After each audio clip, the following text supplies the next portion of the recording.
Hi world, welcome back to another video. So today I'm going to be talking about how I think guinea pigs aren't good pets for young children. The first reason someone might think a guinea pig is a good pet is because a lot of people say, oh, they're snuggly and they're sweet and kids will like them more because they're not as playful, which isn't entirely true because most guinea pigs are really skittish, like Maggie. She absolutely hates people and it's taken a lot of effort to bring her out today. And it takes years sometimes for a guinea pig to even start being interested in you. It took Fudge like 2 years for her to start liking me back and not just sitting with me because she had to. And they also always are being sold as being really social, but actually they're not, and it takes a lot of effort to make them social.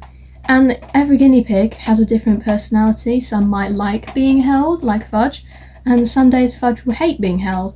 Or like Maggie, she'll absolutely despise many interactions with people. And some people say that they're easy and simple to care for, and they don't need a lot of research, and that they are clean and easy to house, and they don't smell. Well, for one, guinea pigs are definitely not easy to care for.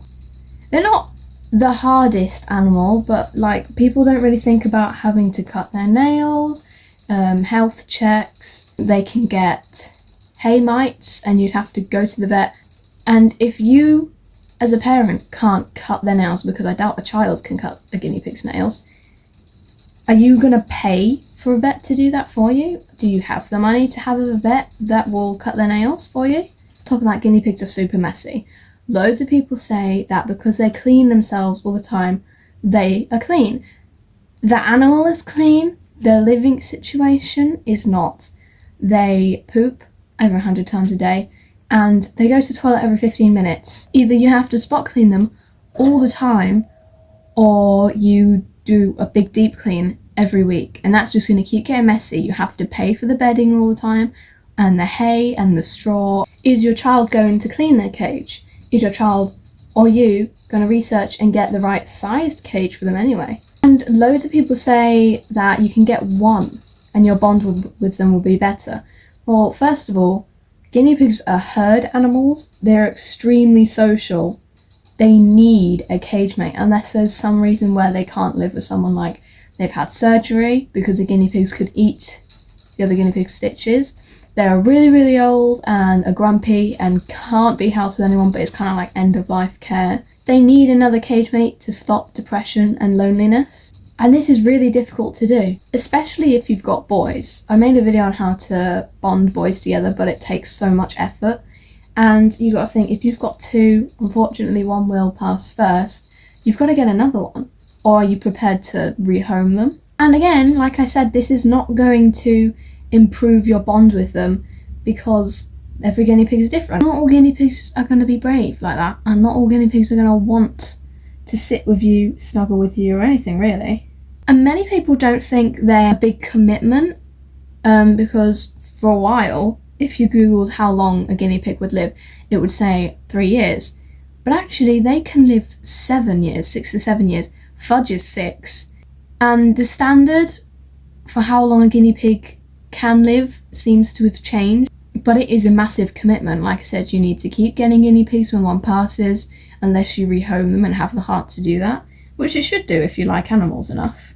And the older they get, the harder they can be to care for. They could get health conditions.